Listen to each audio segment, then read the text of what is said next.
Welcome to Bobby's Cryptid Corner. I'm Bri. I'm Jaimie. And I'm Bobby of the Cryptid Corner. Oh my God, we have an exciting episode for everybody today. Are you guys excited? We've got a lot on the plate, it seems. We really do. So first of all, what are we talking about tonight, Bobby? Tonight, I want to do a kind of a brief overview of the Dogman phenomenon. But it's, I'll say this, spoiler alert, it's so prominent and so regular, so frequent, so many sightings. We got to focus on one more famous phenomenon that has to do with Dogman, which is the Beast of Bray Road, which is a Wisconsin-based cryptid hotspot for the Dogman. But we will get into that a little later, I guess. I know. So before we even start the episode, we have a special guest who's going to come on, who's going to join us for our show and tell, and who we're going to talk to a little bit. I teased a little bit on Twitter about us having this. I'm pretty excited because we have an Is it Stephen Greer? It's not Stephen Greer. I think even better. We wish. It's better than Stephen Greer. We have an actual cryptid on the show. Oh. Okay. So if you guys are ready, I would like to welcome actually Bigfoot to our show right now. Hey! All right. Actually, Bigfoot's here. Absolutely. So we have Bigfoot here. We're going to ask him some questions. Before we get into it, he's going to help us right now with our show and tell, and we're going to tell him our show and tell, because I really want to hear what he has to say about Bobby's recent little information nugget that he has. So Bri, do you have anything for show and tell that you want to start off with? I have a couple things. Okay. First, I will show you my little arts and crafts that I did that I broke a little bit before I brought it over here. Okay. But, you know, I can always fix it. Oh, I wow. made a reef. Oh, wow. Oh, wow. I like it. Is that like an owl or a bird on it? It's an owl. Okay. Oh, and it lights up. Oh, wow. It has lights. It's Wow. kind of Yeah. UFO. It's It's magical. intense. It is. It's intense. It is. I like your arts and crafts. Thank you. Yeah, I like how the first part of this show is basically like an arts and crafts. It is. It's I know. arts and crafts It's show. always Right. like arts and crafts, maybe candles, maybe crystals. Maybe crystal. Mhm. So And just maybe wait till crystals. what I got this my week. newest addition. Wow. Oh, This is wow. Noble Serpentine. Wow. Isn't that crazy? And it's okay. Yeah. Can you guys see? Wow. Sounds Mhm. like a Britpop band. It does. Oh actually. yeah, look at that. Wow. That has some shiny It's shit inside of it. beautiful. I love it. Yes. I got a few other things, but not as impressive. Okay, but that one's really pretty. Let's see. Oh, geode. Mm-hmm. Bigfoot, do you have any initial thoughts on crystals? Do they work? Crystals. Do Love they have crystals. do they have any kind of supernatural aura to them? I believe they do. Yes. Actually, I got into crystals. This is a true story. I was given a crystal for my mother a few years ago when she came down with breast cancer. Oh no. And when I gave it to her, she had a pile of them from other people that had given her crystals. And here we are. It's been 2 years that she is breast cancer free. That's amazing. That's awesome. Yeah. Congrats Mama to Bigfoot's Bigfoot. mother. Yes. Absolutely. Now, Mama does your Bigfoot. mother know that you're a Bigfoot? She does. She's my biggest fan. And is she a Yes, Bigfoot? Supportive. Yeah, is she a Excellent. Bigfoot? What's It that? has to. Is your mom has a to be a Bigfoot, Bigfoot. or did she fall in love with a Bigfoot? She's better looking than me, but Okay. she would tell you that she's a Bigfoot. Yes. I love Okay. that.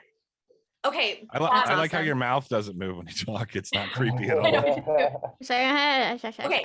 Bobby, you have some stuff for show and tell. You finally got your crystal. And We you gotta have- save this to the end. Do you have anything for show and tell? You want me first? Okay. Yeah, you go first. I got Okay. a lot to talk about here. Okay. Yeah, Let's knock yours out. I have a lot too. Okay, so it was my birthday weekend, so we got a lot of new crystals. So we got this chunky motherfucker right here.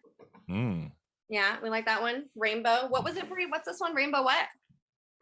Oh, I could just tell that it was like it had the titanium, rainbow titanium. Something. And On then it. I also got a nice smoky quartz right here. Oh. Favorite. wow. And there, okay. It's beautiful. And this one, which is a big, chunky, beautiful boy, is another smoky quartz, but it's big. Oh, this way. We like big, Yeah, beautiful we like boys. big, beautiful boys here. I like big hard rocks. So we got that one. We also got a nice geode with a little amethyst inside of it growing out of it. We like That's that one as beautiful. well. That's really all I have for this week's show. And So you got a whole guys. collection of rocks there for your birthday. I was like, I got so many more rocks. I also got a new tarot deck. We might as well show everybody that Oh, too. wow. We got this. That's We'll the be doing- devil's She got rocked for her birthday. I got all the spiritual things I needed in life for my birthday. So that's and then I guess my last thing is my painting. What we have here. Can you guys see it? The lighting's a little off, but It's you like can tell it says your experience is valid. So Wonderful. that's a nice one for everyone. Just to remind everyone your experience is valid regardless of what it is. I We just like it. noticed the fuck you, Bobby. Back there. How long yes. has that been up there? Okay, so that was my little secret Easter egg surprise for you, and I was waiting for you to notice, but that is my fuck you. I Bobby love sign. to see my name in print, so my eye drew pretty much immediately to that. I told Bri, I was like, let's see how long it takes Bobby to see my little fuck you. She's like, oh, you really got to look at it. You don't know it's there. I was like, we'll see. That's my little painting to you right here. It's I little smell painting in the a background. official that one time I was abducted by aliens Christmas ornament Yeah, right. in the Ooh. form of fuck you, Bobby. Well, fuck you, Bobby. Yeah, so I thought I'd put that Oh right my there. as my god, little we tribute need to you. ornaments. So no matter when. Now, we before record, I get it's into, there. is that your show and tell, Jamie? That's my show and tell. I'm excited about your rocks and crystals, and I'm excited you. about your painting Me too. and that awesome fuck you, Bobby sign. I gotta ask before I go into my thing, did Bri get highlights? She dyed the bottom of her hair. See, I notice. She did. This is the first time I've ever talked with Bri, but it does look wonderful. Oh, thank you, honey. Yeah, you're welcome. It's a compliment. Excellent. All right, Bobby. Okay. We need to hear your shit because this is the Okay, good let meeting me preface a little bit just to get people in the loop if this is your first time listening to this particular part of the show. I am the local curious skeptic / agnostic with all this kind of stuff. Like, I very much am involved in research. No, I wouldn't say research, but I read a lot of books and watch a lot of documentaries on weird, high strangeness and fringe topics. But I like to keep a healthy level of Occam's razor skepticism with a lot of things.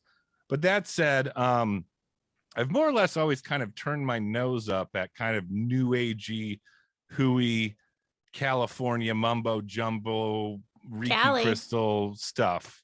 That We are who we are. and star charts and astrology, all that stuff. Now, to be fair, I never really dug into it. I just kind of had this preconceived notion. I was like, I went to school with a lot of hippies, and I was just like, I don't care. Like, please leave me alone. But now I'm a little older, a little wiser, open-minded. And you guys have been teaching me a lot about what could be going on beyond the veil of the tangible reality that we live in. And you've convinced me to buy my first crystal. I don't know if I showed it last time. Yes. No, yes, it's So- beautiful. Here's what I'm going to give you. It's quartz with onyx or Tourmalinated something. quartz. Tourmalinated quartz. Yeah. Yeah. Yeah, and I got another one on the way. The reason I ordered another one is because this one seemingly, I know causation, correlation, that's a different conversation, but a few nights ago, Ooh. and you guys said this, you guys said if you start dipping your toe into this kind of esoteric religion, I guess. No, You- no, not the R word. The crystal Not ball. Okay, the R word. esoteric fields of study and belief systems and whatnot, that I might be a little more vulnerable to something supernatural.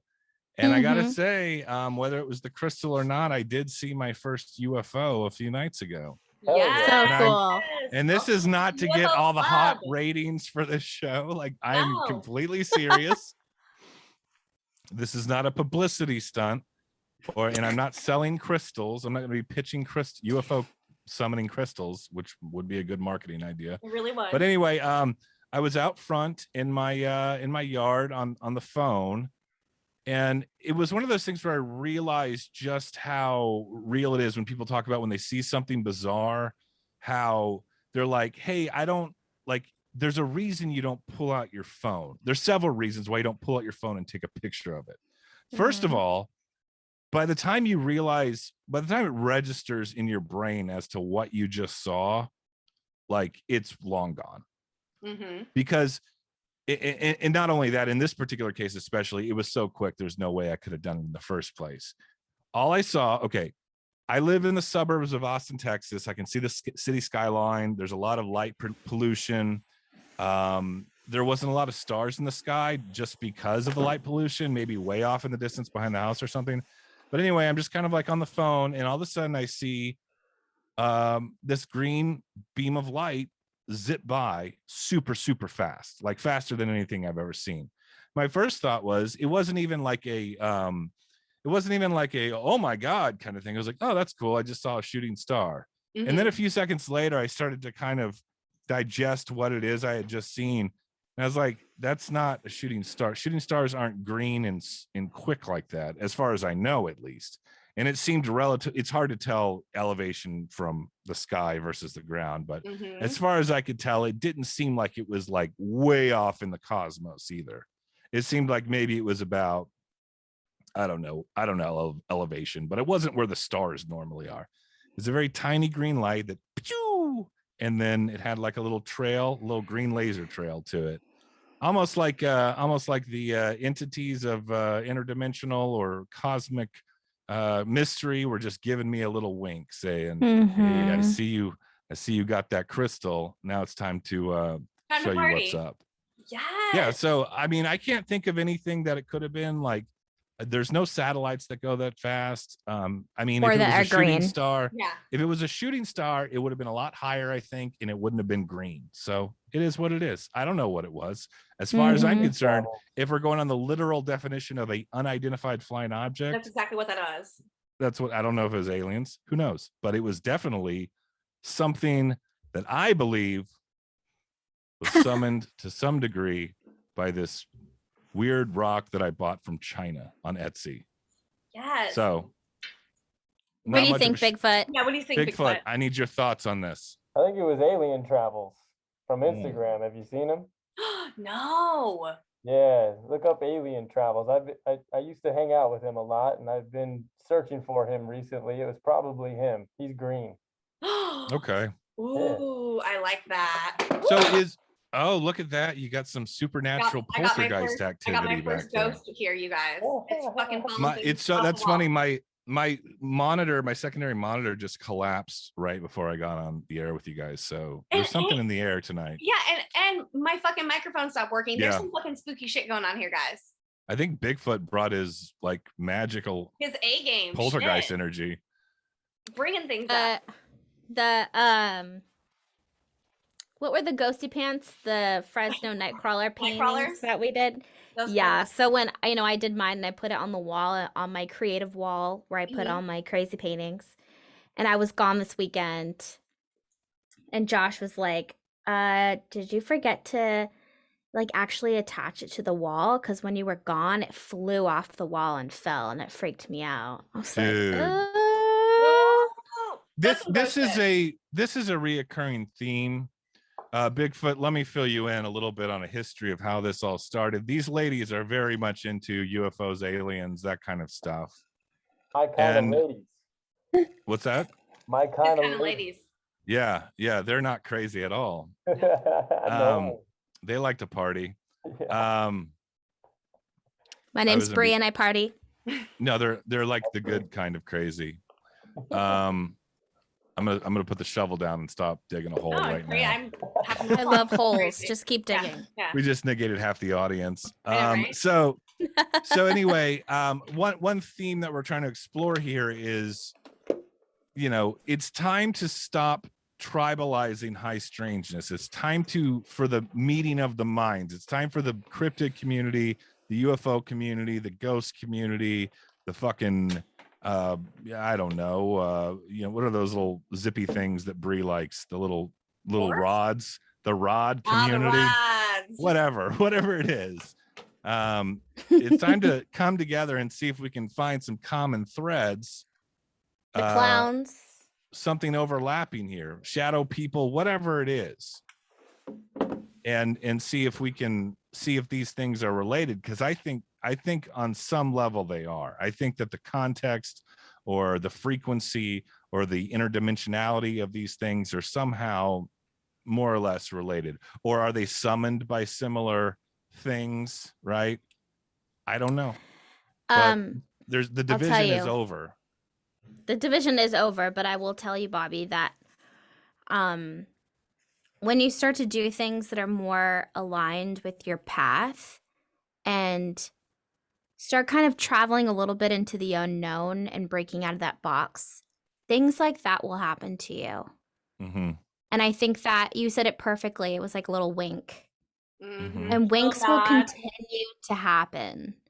And Just I to say, always hey. just, I take that just like with synchronicity. It's just like Mhm. another, it's what they call a God wink, even though, we're not saying God with a capital G. But I think it's just that you're on your path when you start to become interested in the unknown and you dare to explore it. I think the dare to explore part is important there because I've always been interested. However, I think I've had these secular enlightenment blinders on forever where I was just kind of like open to it, but not actively trying to be open to it. If that makes, I don't know if that makes sense, but Yep. you know what I'm trying to say. I'm trying to really Yeah. expose my third eye to the possibilities more so than I ever have. And wouldn't you know it, I bought a crystal from China. Next thing I know, I saw a green laser in the sky. So Bigfoot, how are you? Where are you located, sir? Southern California currently. Now there's not Ooh. just one Bigfoot, right? There's multiple ones. It's a whole species. I've been looking for another one for a while. I haven't found any real ones. All right. That's interesting. I thought you were the real one. I thought you were the real deal. I'm the actual one. Okay. The actual one. The one and only. Looking one and for a Straight out of bestie. It Yep. kind of goes into the concept of what you saw in the sky, the green light. What is real? It's Good it's question. the eye of the beholder, isn't it? Like reality can be subjective. And I think that objectivity is just consensus of the population as to what they agree on what's real. But I think that if I was the only person on earth, if I was the Vincent Price last man on earth, I think it'd be almost easier to just manifest whatever you want to see in front of you because you wouldn't have the rest of the population influencing that. Sure. And I have a whole theory about the media that I'll go into on another time. It's too long-winded. I got to talk to Bigfoot real quick. So Bigfoot, how much credence, or maybe you can just speak on this, how much weight do we put into the Bigfoot phenomenon being something supernatural, or is it something flesh and blood and physical? That's a great question. What I would start with is when I started my journey online, I was fascinated by the pyramids in actually. The reason I bring this up is those to me are a strong telling that there were civilizations right here in the past that were far more advanced than humans are today. Right. So in other words, time is an illusion. And how long has Earth been here? Bigfoot's something of the past. Right. I think you guys were here before us, is fair to say. And I am your actual modern day Bigfoot. Yeah, because you're ready to go freestyle on 8 Mile tonight. So we got matching outfits too. Oh, he's even got the hands and everything. Okay, so I'm questionable though about the past. What does that mean? Can we go into that? Sure. You think Bigfoot, your bloodline, you think has been here since the pyramids, are possibly even predating that era? Way before. You're talking like first kind of civilization here on the planet kind of situation? Long time ago. So Bigfoot, are you familiar with like the Zechariah Sitchin's like kind of Anunnaki theory, the Sumerian tablets, genetic? Are you a product of Anunnaki genetic tampering, or were you here before them? They were different than I am. I actually like to say that I'm a product of Atlantis. Okay. Atlantis was real. And I agree. that was a very, very advanced civilization. And what happened is they were so powerful that they started creating things. Chimeras. The centaur, the mermaid, and the Bigfoot. So I'm actually really the mixing of man and a bear is what I am. Okay. But is it fair to say there's different types of what a human would consider Bigfoot? Correct. Yes, absolutely. Sasquatch. I am not Sasquatch. That's not me. Oh, okay. I get offended actually when people call me Sasquatch. You prefer Bigfoot? I'm Bigfoot. It's discrimination. Okay. He's a woke I have Bigfoot. learning to do. Yeah. Okay. So what is the big difference between a Bigfoot and Sasquatch then? Sasquatch would be more of the ape-like figure. So there's your Kong. Yeah, you kind of got more of a teen wolf thing going on. You're pretty good at basketball. Straight out of the woods, Bobby. That's what. Okay. Yeah. I gotta blend in. People, you know. Yeah. It's 2021. California's a good place to be for that, I think, though. You know, San Francisco is the best. I actually. Oh yeah, you just look like a homeless man in San Francisco. I can be myself, and it looks like I just walked out of one of the bars downtown. We're good to go. Yeah. Take a shit on the sidewalk, whatever you want to do. Okay, so have you in your day-to-day life then with blending in, have you ever run into any other cryptids in your life, or are you or do you not notice them because you're trying so hard to blend in? No, I've been looking for them. I've hung Yeti. I've hung out with a Yeti, and I've hung out, with an alien. There was 3 of us for the longest time, and we've since gone our separate ways. But they've got things to do. I've got things to do, but we'll all be reunited someday. Oh, you were the original Beastie Boys.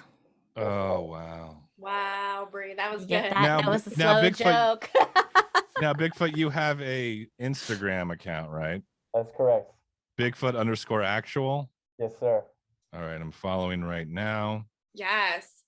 I need to learn what the difference is between Bigfoot and Sasquatch and Yeti. I thought they were just different terms. No, it's what's fascinating is even when I began my own journey with this a few years ago, I didn't realize how big it was. Yeti's the abominable snowman, so that's going to be in your I would actually put that. The Himalayas, Nepal. Yep. Sasquatch, I think by the term is just going to come from the South, similar to like the skunk ape from Florida. Oh, okay. So your skunk ape, I again am highly offended if anyone ever refers to me as skunk ape. That just is derogatory whether or not you are a real skunk ape. Yeah, absolutely. I don't affiliate with the skunk ape whatsoever. Yeah, they're filthy creatures. So it's really just the location around the globe, and I would actually even argue that Godzilla is the same form of me over in Asia or Japan, more specifically. Oh. So are you that big? It's pretty big. Right on. I like that. Okay. Bri, I bet you do, girl. I'll talk with you some other time.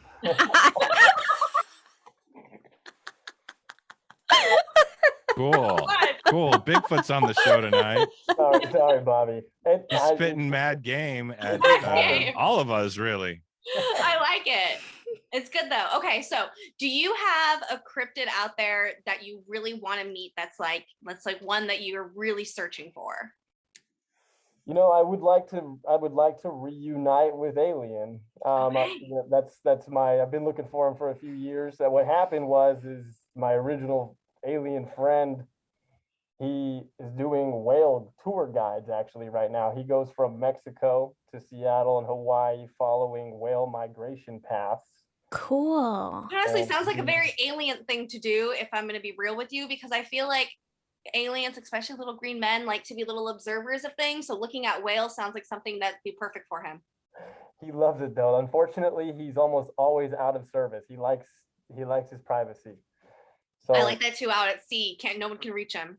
yeah, he's on Instagram. He hasn't posted in a while, but he'll be back. I love that. Yeah. How cool. Bigfoot_actual. I'd like to ask, what possessed you to get on Instagram, and talk to me a little bit about how that kind of snowballed into 6,000 plus followers. Are you exclusively on Instagram, or do you have even more presence on social media? You know, I stuck with Instagram. I do like I like my solitude. I like my peace. I'm not, as you've seen before, there's, people snap some pictures of me from time to time. Mm-hmm. What actually happened was I was just getting tired of all the questions, and you would see pictures all over the internet. In fact, the original Bigfoot photo from the 70s, that's one of the most viewed pictures of all time. The Patterson-Gimlin film. Yeah, Patterson-Gimlin film. It's unreal how many views that photo gets and how much it's talked about. It's been 50 years of questions. Yeah, I think it's ranked above the Zapruder film now. I don't know. It's up there. It's up there. What happened is me and a good buddy, when we were younger, I'm actually, so on my human form, I'm 32 years old. But me and a good buddy, when we were about 18 years old, I grew up in the Pacific Northwest. Makes sense. As Bigfoot's will. Yeah. It's Bigfoot's. I spent 15 years up there. Sounds right. And it's heavy. I mean, they believe. Oh yeah. I lived up there for about 7 years, so I know. Well, so what would you say the percentage is, maybe in your local area, as to who, like where you grew up, what percentage believes in the existence of Bigfoot? That's a really great question, and one that I've spent probably the last year really trying to dissect, as far as, because what happens is it's heavy in certain areas, right? Washington, Washington and Oregon especially. Oregon is really heavy into the Bigfoot. Understandable. I've broken down the math. There are some surveys online. You can actually type in what population of the planet believes in Bigfoot. And Crazy. I personally, from putting the mask on and walking around people and doing my thing, I estimated at about 3 out of 10 or 30 out of 100. 30%. Okay. 30%. Okay, 30%. That's a solid number. That's good numbers. That's solid. And I think, would you say of that 30% that the majority of them are eyewitnesses, or are they people that are just like, I've known too many people that have come forward about this, and I might as well believe in it because it seems legitimate? Good question. So if you look at livescience.com, they did a study through the university where they actually went around asking people, and by their definition, the 30% is they believe that Bigfoot probably or is definitely real. Okay.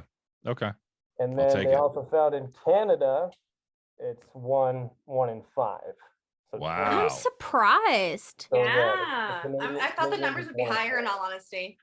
Because there's not as many people. It's a lot of right, but wilderness. a lot of the people in Canada are in cities.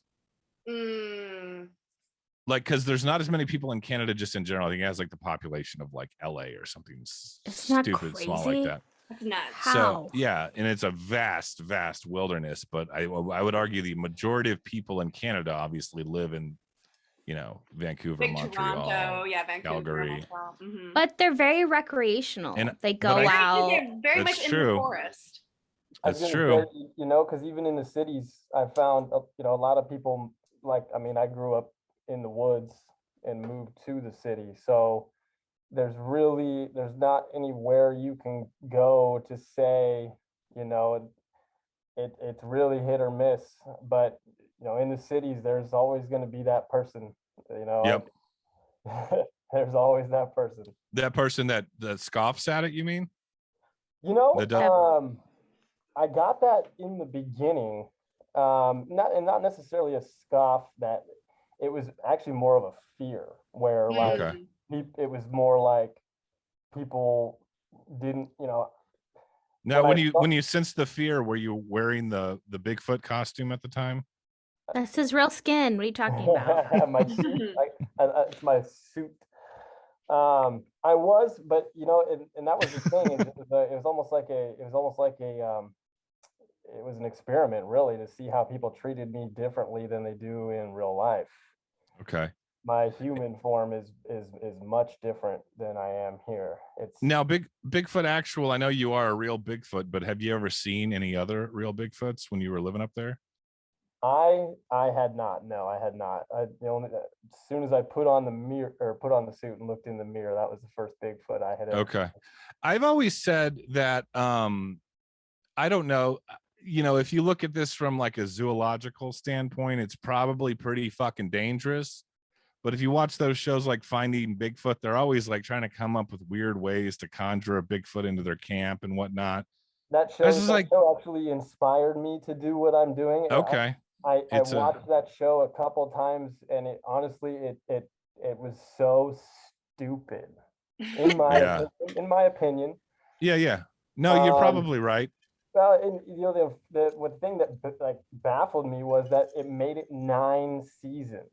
Yeah. Right. And I own all 9 on my Amazon Prime app, you know. Well, and it's a good it's good. I'm drunk, just got home from the bar, and I just want to throw on some Bigfoot schlock before I go to bed, you know. Well, hey, and it's not against the audience, because that's no, I'm not mad. Don't worry, I'm not offended. Well, some of them have gotten mad. Yeah. I hope to change that. But here's the reality: I was fascinated by the fact that there is a group of people that love it that much that they will watch a scientist and 3 experts walk around the woods, beating trees with sticks, making noises. It's like watching a lava lamp. It's in 9 seasons. So what I'm here to do is I'm here to change the image of what Bigfoot really is.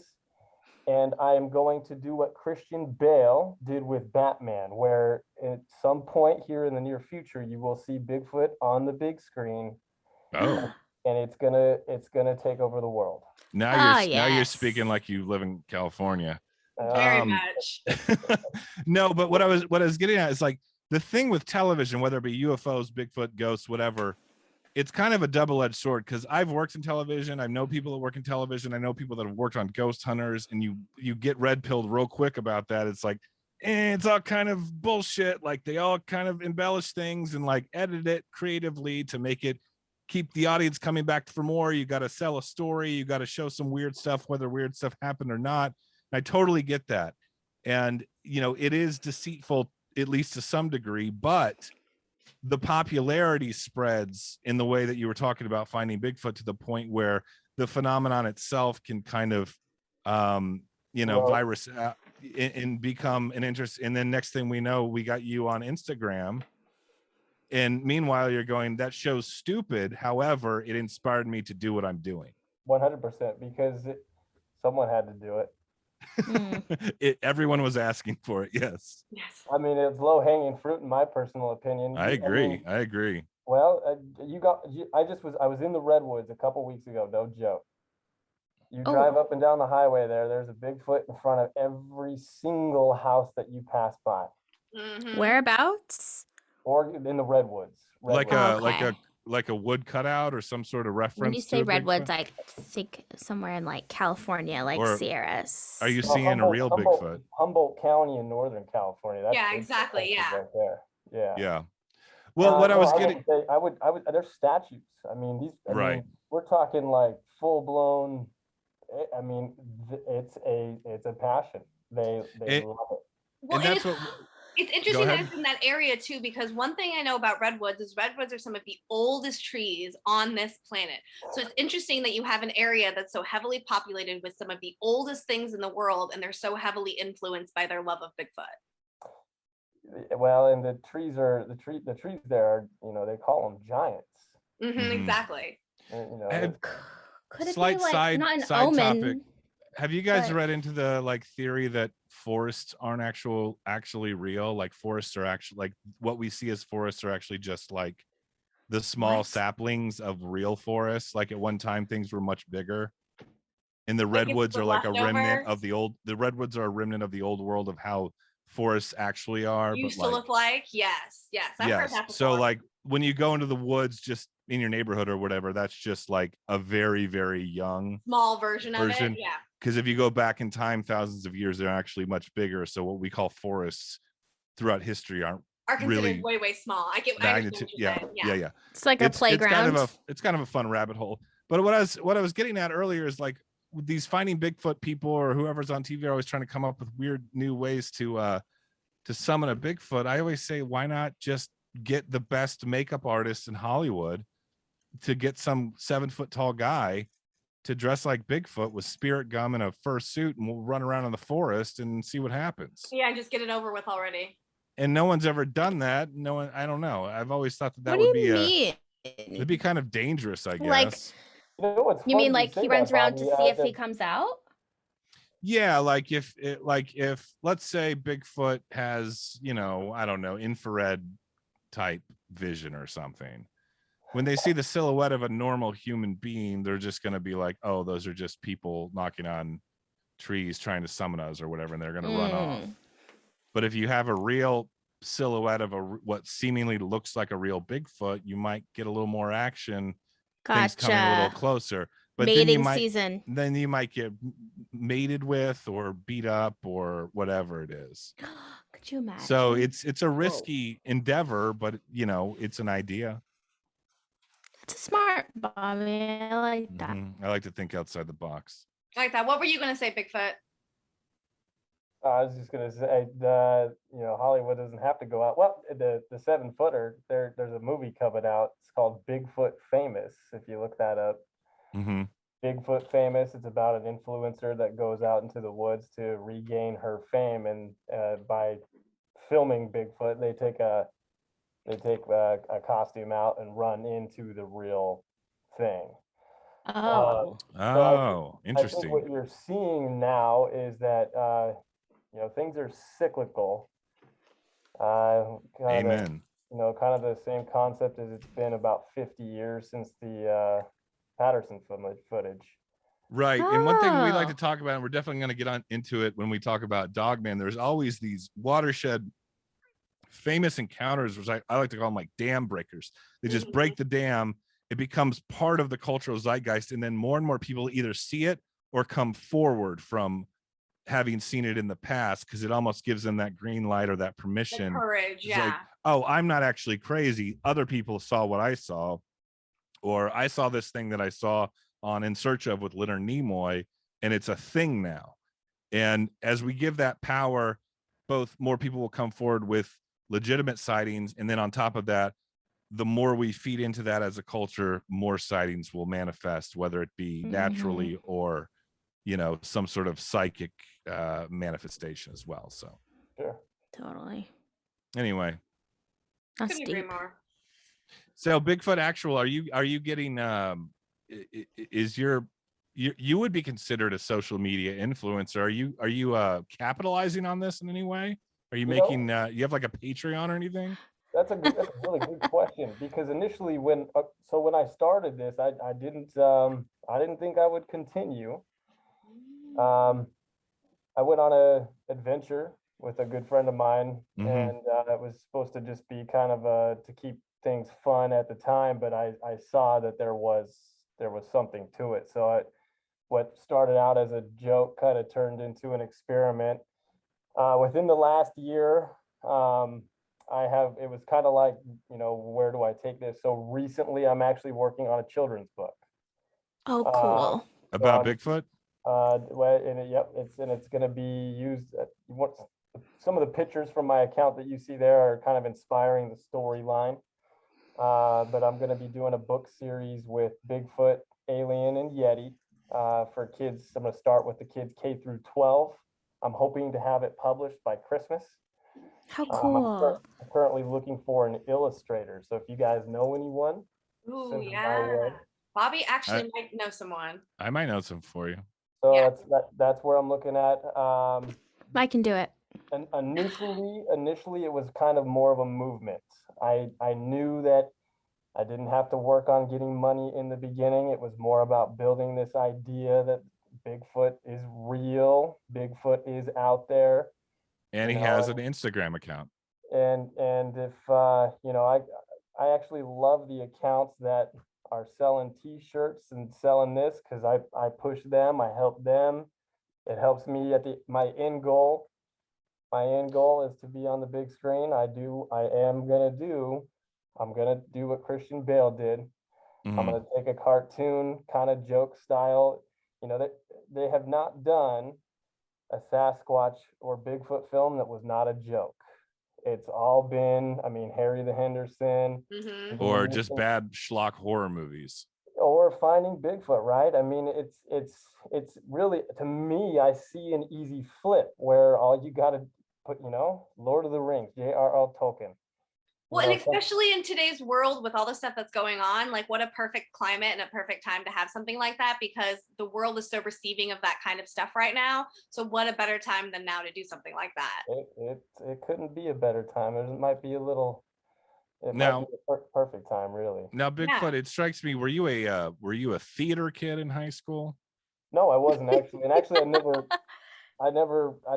it wasn't my passion to go that route. I actually, You're not like a performance guy. No. Actually, I'm in loan processing. The last few years I've been in lending, finance. I'm good with numbers though. I put the numbers with this on pen and paper for the pitch for the right person. And then I can tell you the numbers are there. That's important. And now, does your day job folks, do they know about your little hobby here? That's a good question, because I do, I like people. Half of it's the mystery, right? I have Don't give you up. Yeah. I don't want to see what's behind that mask. I want to know so bad. Oh man, can I tell you one thing that I did? Yeah, absolutely. So when I started this, it really was the women that it fascinated me. Girls love it. So I started a Tinder account. With the mask? I started at Bigfoot. Yes. Was on Tinder. The reason I'm not anymore is because they canceled me out they said I wasn't real. Rude. That's rude. Did you get a lot of matches? I'm so curious. Like a lot of girls were like, "Oh fuck yes, Bigfoot." I would. If I saw Bigfoot on Tinder, I'd be like, "Yeah, fuck yeah, let's go." Bigfoot fetish is a real thing. No, oh my god, the amount. I don't know if it's a product of the internet, but it is quite upsetting. But it is a real thing. It's a real thing. There are novels and probably there's definitely movies. That's what I'm saying. There's an audience. There's an audience for the Bigfoot. And you that's wife material right there. Any lady that's into Bigfoot. I agree. Okay, question. Did you ever go on a date with anyone from Tinder as Bigfoot? I didn't actually. I wanted to meet someone from Tinder just for the story, but I've met girls on hiking, on camp trips, because that's where this whole thing was. Got you. Do you wear all of that hiking? Damn. Well, let's just say that I come out of hiding in certain places, but it fascinated me because. I couldn't believe how the women loved it, and it wasn't all of them. I'm not going to act like right. Yeah, no. But I was surprised that because I know I look scary too. Yeah. But coming up, hugging me, taking selfies. It was very surprising. If anything, it's a social experiment saying that women genuinely more care about people's personality than what they look like.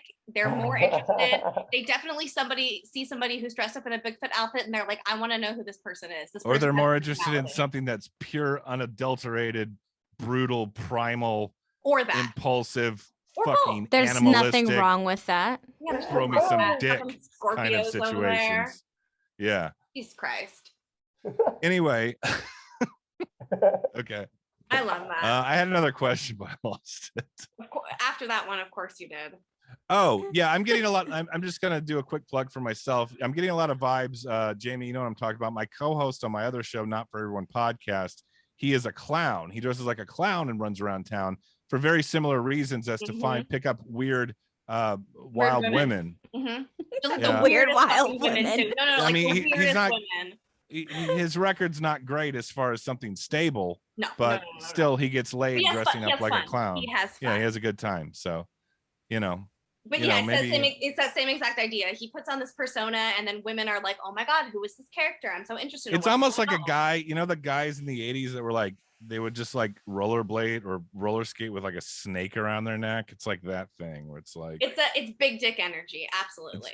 Is it big dick energy? It is big. I think it is big dick energy. I'm gonna have to say, if I see a man in public walking around either dressed as a clown or a Bigfoot, I definitely think like big dick energy. I do. So it's the opposite of driving like a lifted truck or something. Oh like yeah, that. no, yeah, lifted for trucks sure. that make a lot of sound. Small dick energy, hard, very hard. But if you have the balls to walk around as a Bigfoot or a clown or have a boa Big dick constrictor, energy. Yeah, you have a huge cock. Jaimie, my feet are huge. Exactly. That's what I'm saying. Damn. Got them big ass Jordans. That's what I'm saying. Exactly. Bri knows. Bigfoot's moving in tonight.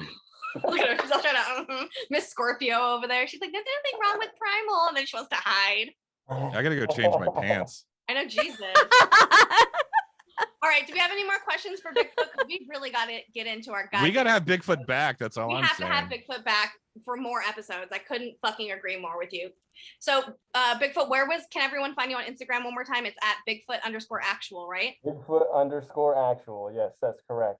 That's beautiful. All right, Bigfoot, thank you so much for coming and visiting and chit-chatting with us. And we are so excited for next time when you come on, okay? I appreciate it. Yes, thank you. So nice to meet you. Yeah, so nice Finally. to meet you. Finally met Bigfoot. I know, we've been looking forever. I guess I'm a believer. He's gone. He's gone. He disappeared. All right. All right, guys. Well, that was a lot of fun. That was so much fun. I'm going to be honest with you, Jaimie. I was like, wait, you're getting some guy you're getting Bigfoot from Instagram to come on the show. What is that going to look like? But that worked out quite well. That was fun. As I'm saying, you guys, sometimes I feel like the two of you, I give you crazy ideas and y'all are just like, okay, Jaimie. Hey, and then I pull through and then you're like, oh, okay, Jaimie. And I'm like, that's what I'm saying. I got some skills over here. I'm doing things behind the scenes. I want you two to have all creative control. I just want to show up and talk about weird shit with y'all. That's fucking perfection, Bobby. That's what I like it. All right, y'all want to jump into the Dogman? Let's fucking get it, Bobby. Bobby is our cryptid captain this episode, everybody. Okay. So I got to start off by saying, I think I alluded to it earlier. The Dogman is not something that's particularly well known outside of people that don't already follow this shit. However, I would argue, and I don't know for sure, but it seems to have more credible eyewitness accounts right after Bigfoot, especially in North America.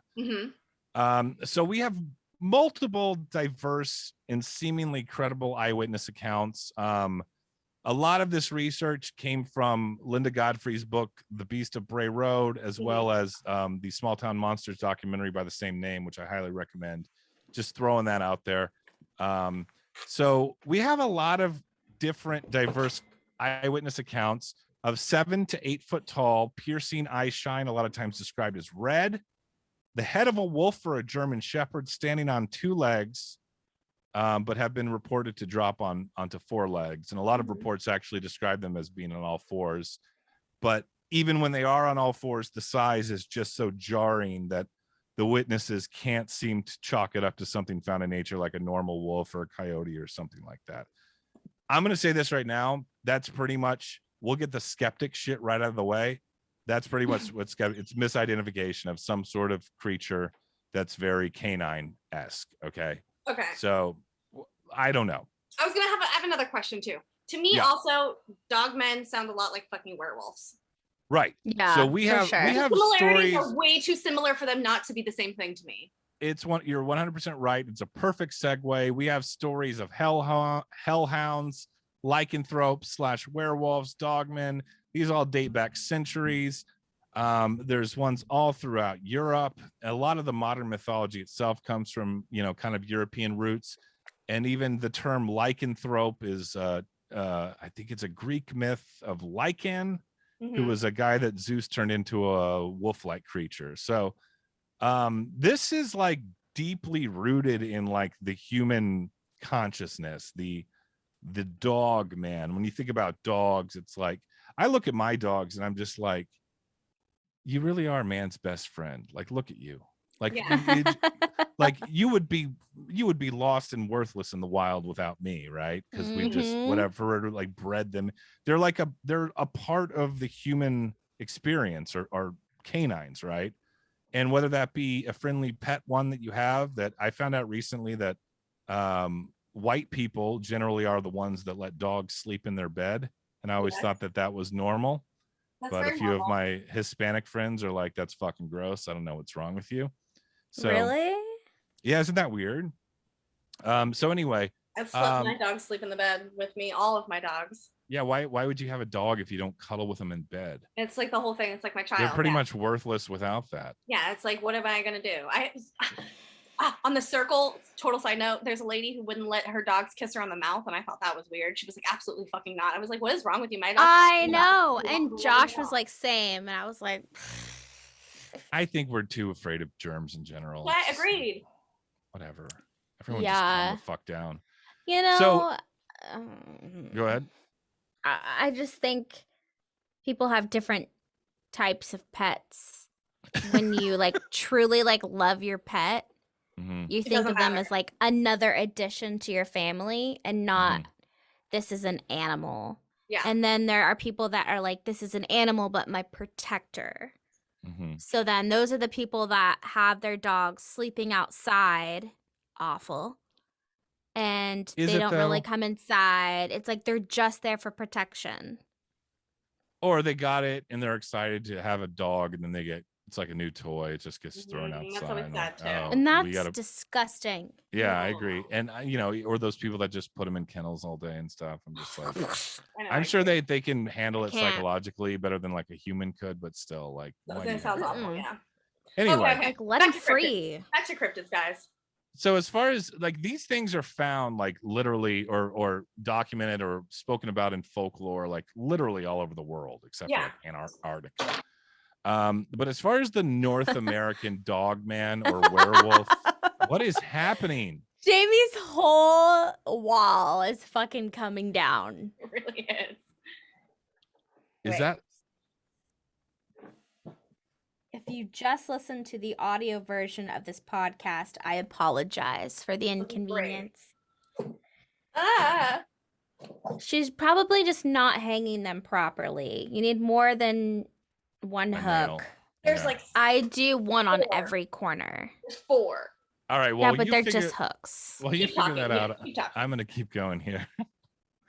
So as far as the North American Dogman or the werewolf or whatever you want to call it, a big hot spot would be places like Florida, of course, Pennsylvania, which is kind of a theme of this show. Pennsylvania seems to be a hot spot for a lot of stuff. And then probably the Michigan werewolf is very famous hotspot, which is in the Manistee Forest, Michigan, which is like kind of on the west side of Michigan, not the Upper Peninsula, but the west side over by Lake Michigan. That's a pretty big hotspot. But sightings are basically everywhere, and perhaps the most famous location. What are we laughing at here? In general. Is it the way I'm saying words? No. It was me. Nothing to do with you, Bobby. You are always perfect. Yeah. Thank you so much. I came back and I was just like, bam. Perhaps the most famous location in North America would be the topic of tonight's Cryptid Corner, the Beast of Bray Road. Okay. We good? Any questions so far? No. All right. Now, Bray Road is in Wisconsin. Okay. Wisconsin. Now, when you think of like concentrated high strangeness locations, I feel like Wisconsin's kind of a undeserving dark horse when it comes to that, because Wisconsin has like everything from extremely haunted locations, UFO sightings, Bigfoots, aquatic monsters, satanic cults. The Slender Man stabbing happened there. Jeffrey Dahmer was from there. Ed Gein, like serial killers, all kinds of crazy shit in that corn-fed. What's in the water? It's Nothing out some there. lake monster. Those are boring though. We'll get to them eventually one Yeah, we'll day get to though. Nessie. I just think, yeah. Anyway, but the Beast of Bray Road is actually located in Elkhorn, Washington, which is in Elkhorn, Wisconsin, which is in southeast Wisconsin, and Walworth County. Okay, which Elkhorn is a population of about 10,000 people, so it's a small town. And Bray Road is basically an old farmer's road, about 4 miles long, that goes from Elkhorn to Interstate 11. So it kind of goes back to some of the themes we're finding on this doing this show is like these more anomalous or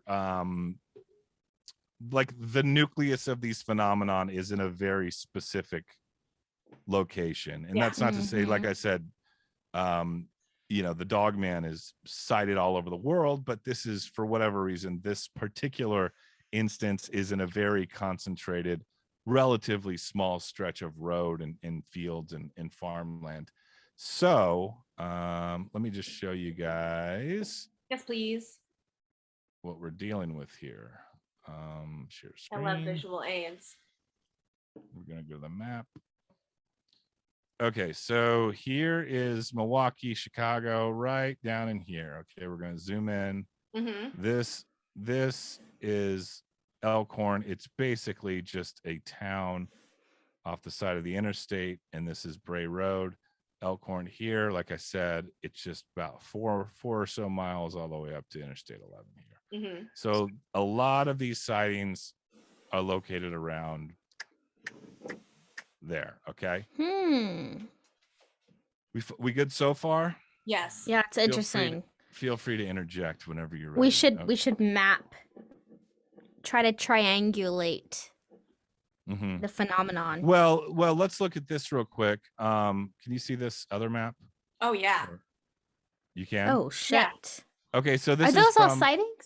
Yeah, these are all Dogman sightings. So like you could see it all over the world here. Okay. But if we zoom in, you'll see a high concentrations in Wisconsin, like I said, Michigan. So like the northern Midwest area into the Rust Belt and things like that. It's interesting, it's very much prominent around the watering area. Yeah. Well, yes, that's true. But I mean, a lot of things are like I just remember like I got like a minor in geography in college. And the only thing I remember from that is like, that's cool. People build shit around water. Like that's like the fucking whole study. So, so here's Elkhorn. You can see there's a pretty high concentration of sightings here. I think there's way more than this. It's just what's ever documented on this specific the map, Cloaked Hedgehog's Dogman sightings map that I found on the internet 5 minutes before jumping on the call. So anyway, so let me go back to my notes. Can you guys see my notes when I do that? Nope. No. Okay, cool. The first, like, I guess, documented sighting where it kind of bubbled up into the, the perception of the area, I guess, was a woman named Doris Gibson. This was Halloween night of all times in 1991. Lovely. Love that. She was driving down Bray Road. And this is what I was talking about with Bigfoot a second ago. This is what I like to call my dam breaking sighting, my watershed moment, right? When things go public and become relatively acceptable to talk about, these are the times when people come forward or start seeing it more and coming forward. So 1991 Halloween, this initial sighting is the one that sparks off a series of future reports and then also reports from people before that feel like it's okay to come forward. She had thought that she hit an animal, gets out and investigates. The beast essentially exposes itself. That sounded kind of a little bit kind of sexual there. Keep himself, yeah. The beast showed its big lycanthrope cock. I love that fanfic. I'm sure the Dogman has to have some good. He has like a trench coat on. But anyway, we take this subject matter very seriously. The beast kind of exposes itself into the darkness of the night, into the light or whatever. Which is a very reasonable response, would be like she freaks out and runs back to her car And then there was like reports of like something like scraped the trunk of her car, something with claws and you know, dog-like features, right? Interesting. Yeah. Okay, so again, this is the one that kind of lit the fuse of the Bray Road legend, right? And then not long after, there was the Tom Brickta sighting, which was him and his two friends were driving around in the area. I believe it was on Bray Road as well. You get a lot of reports with cryptids of like a weird smell.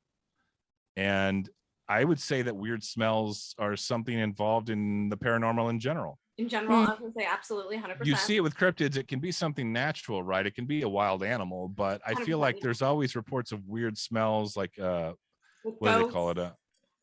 Ghosts. And then isn't there a lot of sulfur with alien stuff sometimes? So sulfur smells like rotten eggs, right? Yep.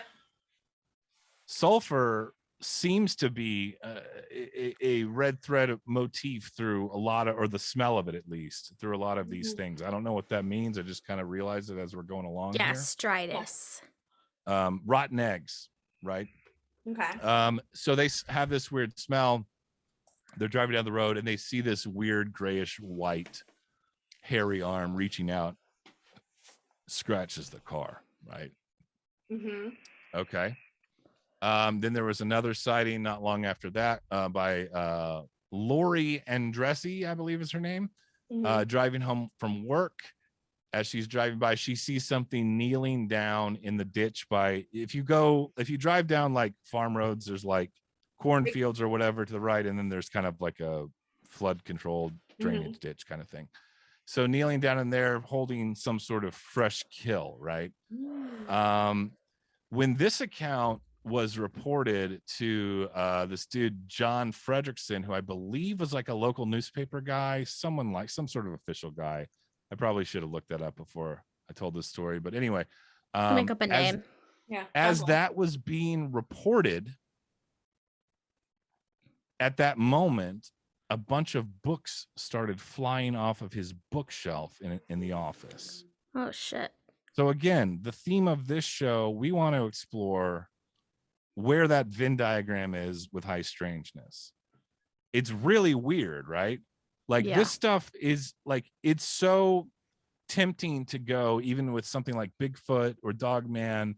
It's so very tempting to go into some sort of natural, well-known animal or some sort of misidentification situation.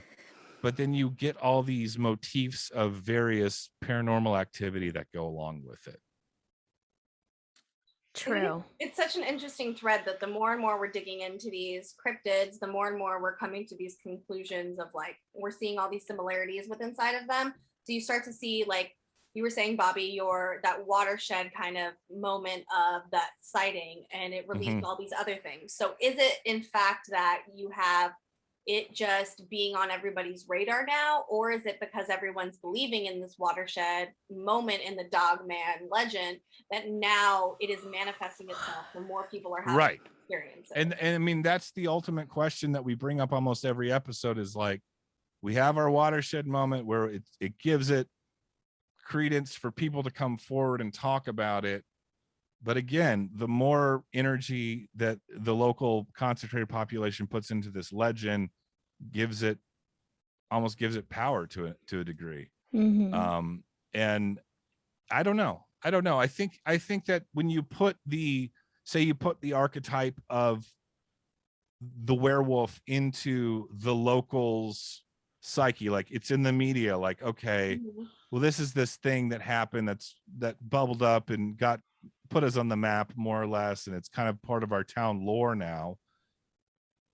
It's like in any other time, maybe they would have, if that hadn't happened, maybe they would have seen something strange that looked like something that they decided that it looked like, right? So, but because there was already this visual through the folklore of the city, of the area, people are going to fill in that space with the Bray Road Beast werewolf thing, right? Totally. Well, and I think you can almost kind of parallel it too with like a little bit of like religion. So like you have these people who are obviously desperately looking for something to believe in and to be entertained by, right? So they find these cryptids of these areas and they hold on to these traditions and these stories and these myths and these legends about them because it's something that they have to grasp. It's something that grounds them to that area. You know what I mean? They have a faith in something, which is why I kind of liken it almost to religion. It's like you're believing in this thing.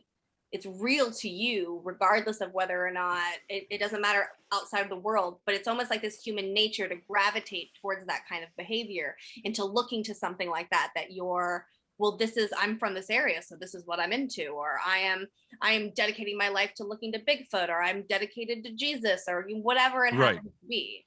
It almost gets into that like whole modernist versus postmodernist thing where like modernists will argue like there is objective reality, there's no denying it, it is what it is, this is how things, and then postmodernism is more about like the fractured like relativism and the subjective and like how we interpret things. And I think potentially one can kind of influence the other in a way.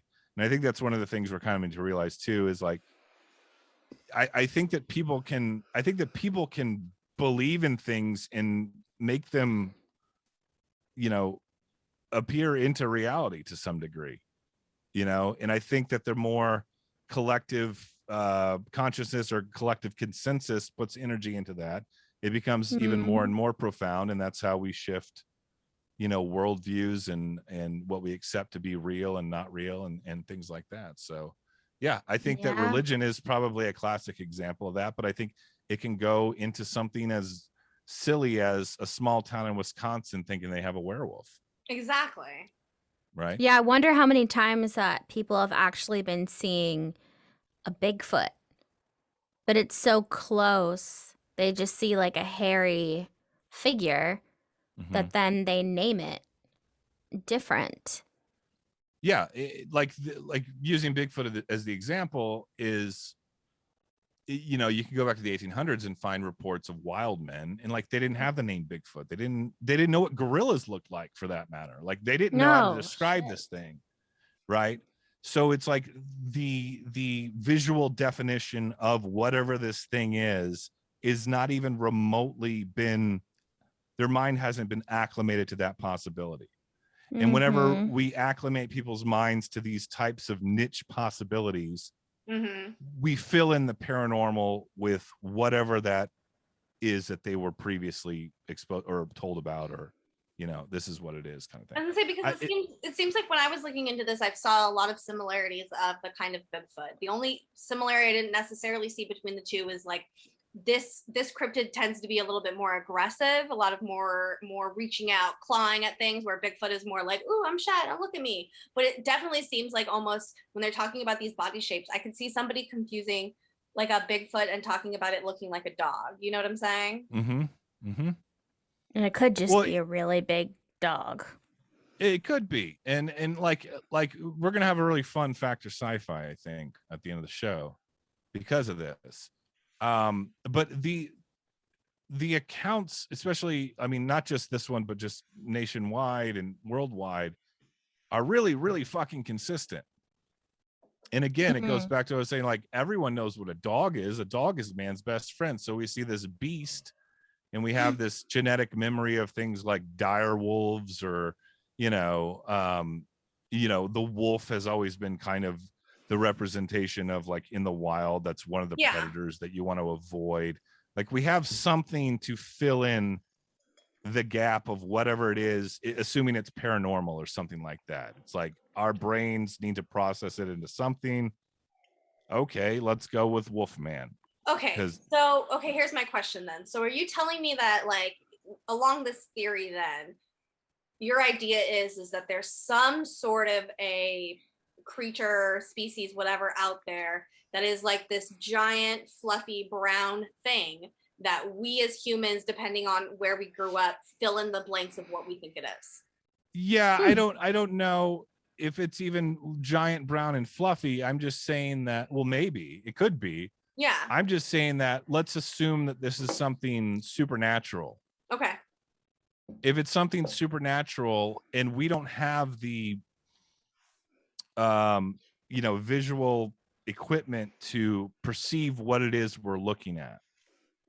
We're going to potentially fill in those blanks with, I know this is something fucking weird and it's out in the woods and it's holding dead roadkill or whatever. Yeah. You know, what's Your the brain is first trying to thing make sense of it. Yeah. It's kind of going back to what I was saying about when I saw the UFO the other night. I was like, oh, that's a shooting star. I was gonna say, and I know totally what a do that with UFO UFOs. is. Right. Yeah. Like you could do it with a lot of things, right? So that's kind of my theory, is like the supernatural can be filled in with the perception of the material world of the viewer, right? Or the, you know, and that's another one of those things that kind of gives it more power. It almost spreads like a virus, where it's like, whatever this entity is, human beings in this specific area interpret it in this specific way. Right. 100%. Yeah, they're interpreting it that way. But it kind of goes almost to that same thing that me and Bri were saying in another episode about maybe it's more than just that, but maybe it's more their ideas of thinking are a certain way. So this is what their subconscious is showing them. Like that's what they can understand and they can handle. It's the same way with UFOs. The reason you saw back in the day a different version of it was because that what we as society deemed as acceptable. So you're seeing a different version of it today, right? Because we are in the more modern age. So it's a more modern version of what it is. When it's the same thing as when you look at the whole aliens UFO thing, where you talk about like, there's all these theories about how aliens are like, back in the day they were called fairies or angels or whatever, elves. Like for whatever reason, those were like the visual archetypes of the people of the time to fill in those blanks to try to. And then we have Hollywood come along in the 20th century and bombard us with all this like Cold War era, Red Scare, like alien invasion stuff. And now that's implanted into our consciousness, and that's how we project the visual and interpret it, whatever the phenomenon is. That may not be its like true form, though. It's just the way we see it. It's just the way we see it, exactly. So there is something there's something that exists. It's just the way we are perceiving it is dependent upon a multitude of factors, is what it sounds like. Yeah. And then this is all just, you know, bro science speculation. Yeah, I'm not even high right now, but yeah. I mean, it's just theory, stuff to throw at the wall. But I mean, the point, like after all these, you know, this handful of eyewitness accounts that we just went over with the Bray Road Beast, like these things, people start coming forward in mass, and like this woman, Linda Godfrey, gets overwhelmed with these eyewitness accounts, and she's the one kind of investigating this. And again, the dam breaks, and now we have a local phenomenon, and now we have a, you know, staple folklore and you know, town legend. And now it's part of the lore of Elkhorn, Wisconsin. So one of the cooler, more recent accounts of the Bray Road Beast was like 2013. Okay. Was a guy named Lee Hampel. And I want to say that he was relatively new to the area. He had bought a farm out there, kind of skeptical, but he was kind of conversing with some of the local farmers, and they were like, yeah, you live out there where the beast lives, blah, blah, blah. And he's just like, yeah, whatever. Okay. But what he ends up doing is he like takes a dead raccoon and like throws it to the edge of his property line, and he comes back like lure it? No, he's just like happy. He's like doing farmer shit, throwing there was a dead raccoon, you know, out by the end of his property line, and he stumbles upon it a few days later, and it's like basically been like perfectly gutted, almost like an animal mutilation kind of situation. Like all the intestines were perfectly removed, and it was just kind of this I guess this like fur, like everything was completely gutted. And then a few days later he did the same thing with the badger. So then he starts setting up trail cams. It starts documenting basically dozens of animal mutilations and strange lights in the sky. Okay. So again, we're getting into, we have poltergeists now. I was like, now this sounds like so much more than just like a Dogman. You know what I mean? Right. You're opening up that door to it sounding very Skinwalker Ranchy, where you have like just a whole magnitude of what this is. And it's like this theme that we have where it's, you can't open one door without opening the other. Yes. It's time to unite the tribes. It's what we do here on this show. Where did Bri go? I don't know. Are you gonna All show right. me? Are you gonna show me this 2013 shit? Because I feel like you have video of it, of his trail I'm cam. here. I'm here. I don't have any I heard video. everything. I don't have any video of it queued up. we I don't should know find where it. it is. But the point is, there were trail cams that he set up, and he never caught like the creature itself. Go figure. But there was a situation where like the deer was down, and then the trail cam caught like this mist, and then the deer was gone like later on in a different frame in the trail cam. So again, it like a mist, like, okay, what does that even mean, right? Is that just the way it manifests itself on camera? Right. It's like the show, like The Mist, the movie, The Mist. Oh yeah, where the mist comes along and the monster's like in the mist. There's weird shit in the mist. But they did end up finding some strange tracks, and you can see, I don't know if it's this specific story, but in a lot of the videos you can see like people are putting a full-grown man's hand up for scale, and it does look like a dog paw that's bigger than a man's hand. And granted, you know, there's some big animals out there. Maybe I'm sure a bear's paw is bigger than but it looks like a canine. I don't know. I'm not a veterinarian or a zoologist, but well, and I'm sure that there's people who are like, oh, this is just this animal, or that can't be real, or whatever. But it's interesting that they're finding it in this area where they're seeing things like big giant mist. They see mist, but they're not seeing a big giant dog, but they see dog prints. Like that's kind of crazy. And then you get into, you know, all the other high strangeness with the lights in the sky, like I just mentioned, and then like people, of course, always say there is some sort of like, you know, brutal Indian history there, Native American history there, which is like, you can honestly say that about most any place in the United States. Like I went to college in Colorado, and I took a Colorado history class. I swear to God, like 80% of it was like just learning about like different slaughters of Native Americans. I'm like, all right.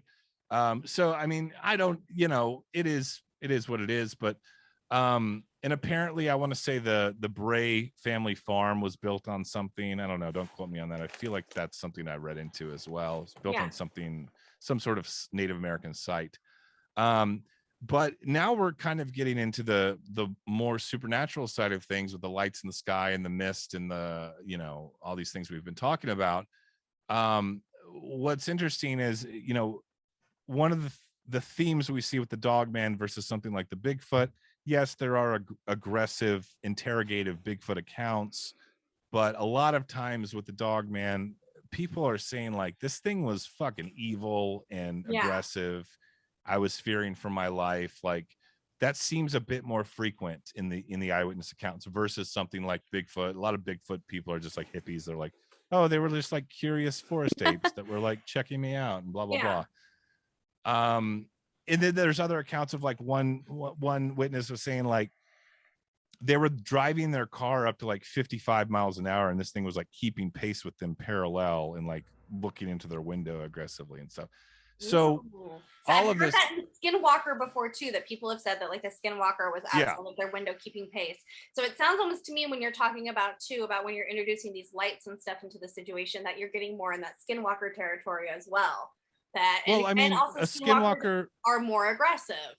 A Skinwalker is what traditionally a shape-shifting human, right? Exactly. What is a lycanthrope? What is a werewolf? Exactly. A werewolf is someone that, you know, gets possessed by the full moon or whatever, and then transforms into an animal type thing.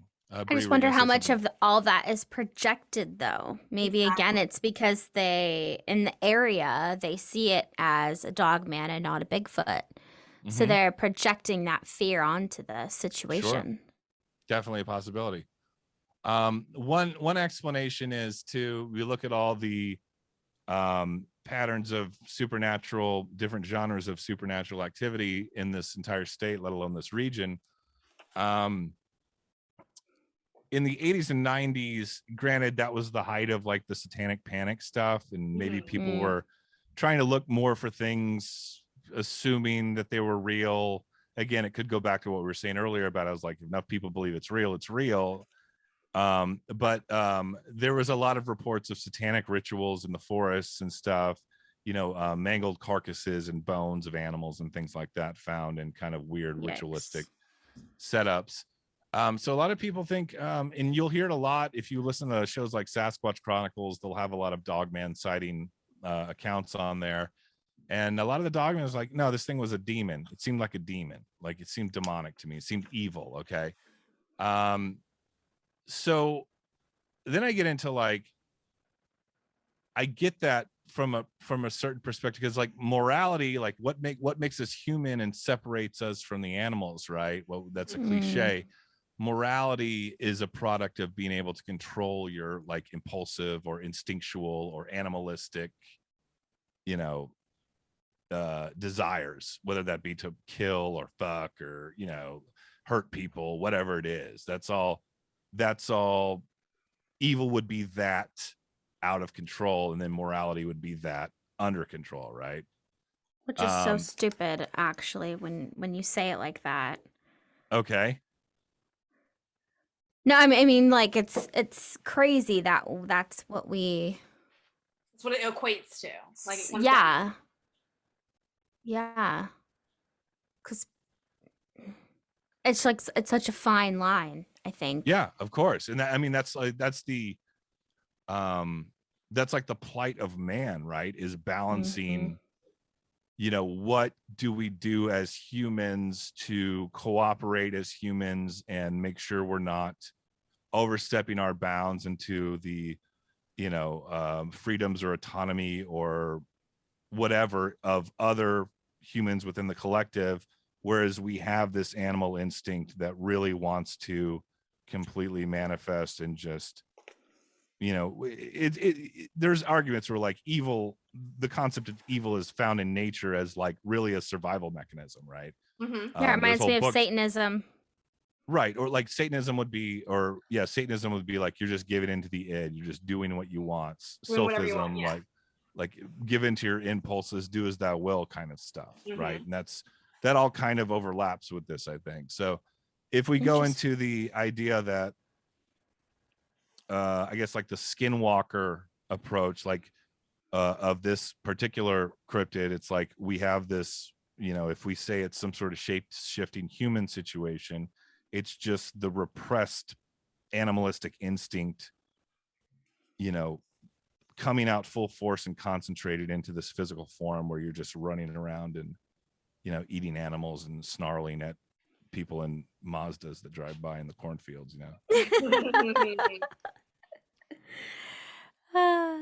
It's actually quite a possibility. I feel like if you drive someone insane, if you cut them off from maybe their instinct to be them, and they just totally go off the edge, give in to the point of extreme. It's not some sort of like psychic phenomenon of like someone nearby. Maybe it's not a physical. Maybe it's not that person physically transformed. Maybe it's some sort of visual representation of their instinct trying to manifest into the ether, and someone happens to see it out in the wild. I'm not even high right now. I'm just yeah, that's some like really deep over there. I'm liking it. Yeah, etheric shit, Bobby. Yeah, I like to party. Hey. Yeah, you do. Yeah, I mean that's the end of my notes though. Like, any questions, class? No, I think that this one is I just want to know who believes what. Yeah, I think. Yeah, I think we're gonna have to factor sci-fi because this is where the good shit's gonna come out. So I'll start first. Okay, so I'm gonna middle bitch myself for a multitude of reasons. My numbers wise is going to be a 4.5, and I'm gonna explain. I like the idea of the Dogman, but I think that what we have here is a misidentification. But I think we have not just a misidentification of a creature that already exists, but I just think a misidentification just in general of cryptids. I think that there's way too many similarities to me where it crosses the line of Bigfoot, where it crosses the line of wolves, where it crosses the line of werewolves, where it crosses the line of skinwalkers, for me to just believe that the Dogman could be a thing. I just think that I think that what's So- happening is that regionally they're specifically calling it something like the Dogman, but I think that the Dogman itself is a bigger thing, i.e., skinwalkers or werewolves and stuff like that. So the specific Dogman gives me a 4.5. I guess I could go either way, though. We could reverse affect that. The same thing, and then go high and be like, wait, So, it has to be a 10. 'cause Are you it's saying real. that the concept of the Dogman is sci-fi, but the phenomenon could be factual? I'm just trying to like kind of Yeah, kind of. So what I'm saying is like I believe in the phenomenon as a whole, but I don't think that what people are calling the Dogman is the Dogman. Okay. I'm thinking more Well, werewolf, what skinwalker you know? vibes. Right. Well, maybe it's just a regional term. Like And, I that's think. and that's what I'm saying. So we're saying you do believe that skinwalkers are a thing. Yes, 100%. So what you're saying is this is some sort of regional interpretation of the skinwalker. Yes, exactly. That's why I'm giving it a 4.5 and like a little middle bitching it, because like it is real, but I just think that maybe they're misidentifying what it is, and it's very regional, whereas it's like they're just specifically trying to call it something that's bigger. It's like people confusing Bigfoots and Sasquatch. Yeah, but if people don't know what a skinwalker is and they see a fucking wolf man on the side of the road, they're not gonna be like, oh, that's a skinwalker.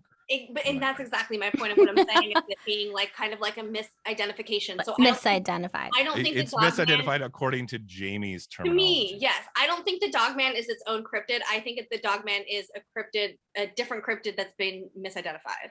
So it is some sort of supernatural cryptid. That is fact. Yes, Okay. that is fact. Yes. Okay, I like it. All right. I what like do you how got? we can mental gymnastics. I know, both of right? these. Right. We get there eventually. Go ahead, Bri. What do you got? I fact it. Okay. Damn. Any rating there?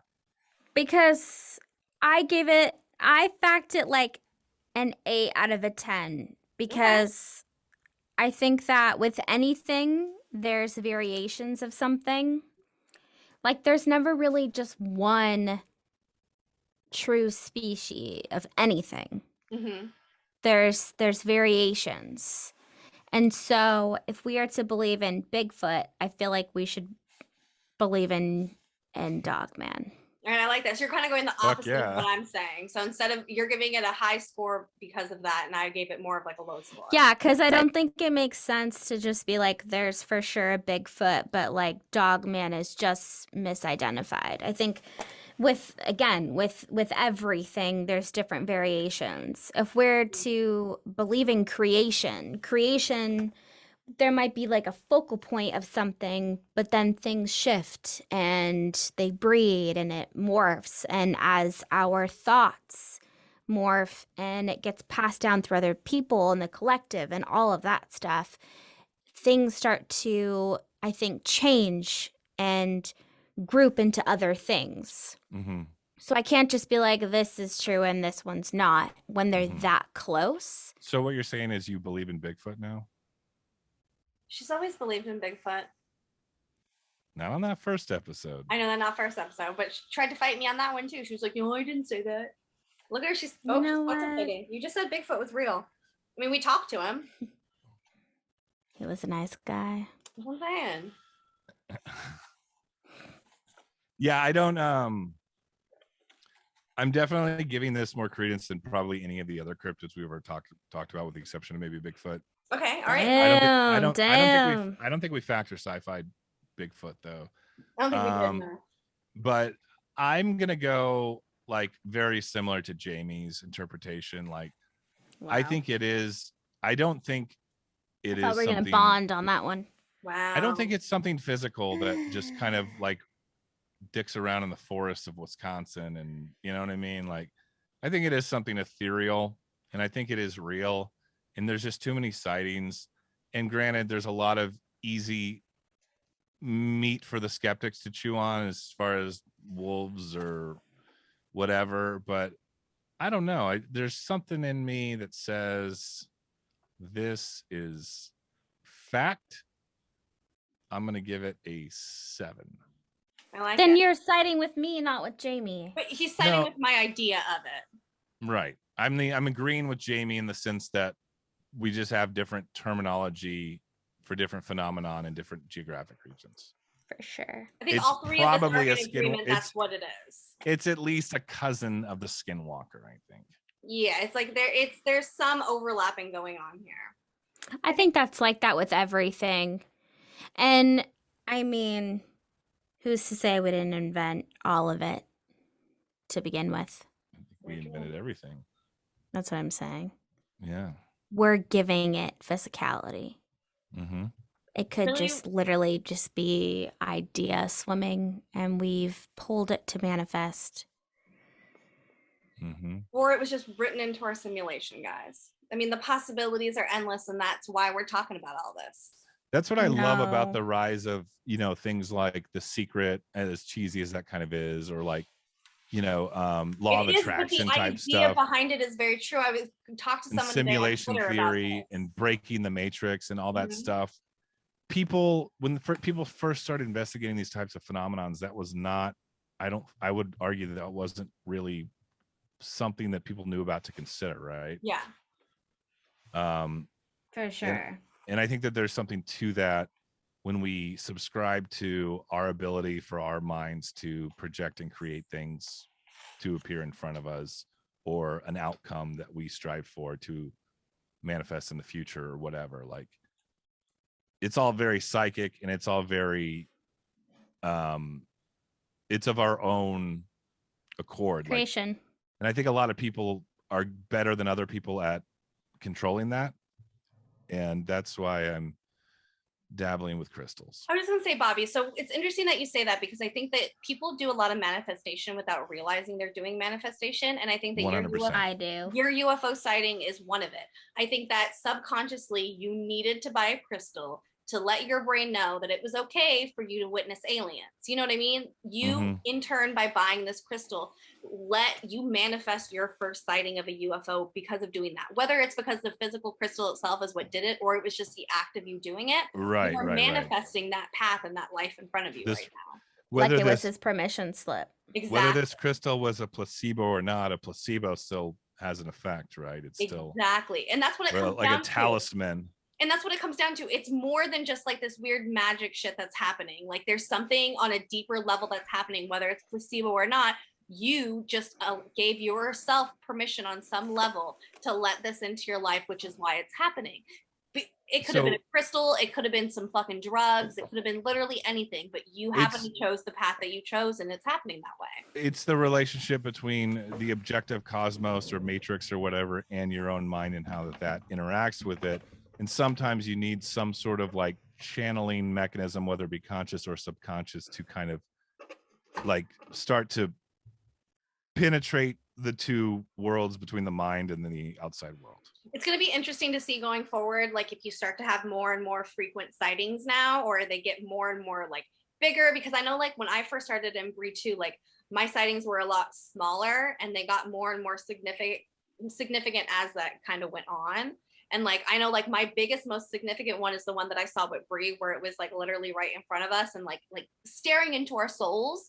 And like I remember that, like that I've seen so many small little lights up in the sky, and for it to be like literally in front of me was completely fucking different. So going back to my UFO sighting, is that a fairly typical description? Is that something that's a little green laser going through the sky real quick? Is that something that you guys hear very often? No. All right. Not super typical, Well, but I'll just go fuck myself. Well, no. That's not necessarily a bad thing. I think that people see a lot of lights that zip in the sky. So I think it's interesting that yours was specifically green, especially because like green isn't a light that is in the sky. So I'm wondering if more the color is more significant to you because it's trying to dictate itself in a way to show that like it's an unnatural color in the sky. It's my favorite color. See there.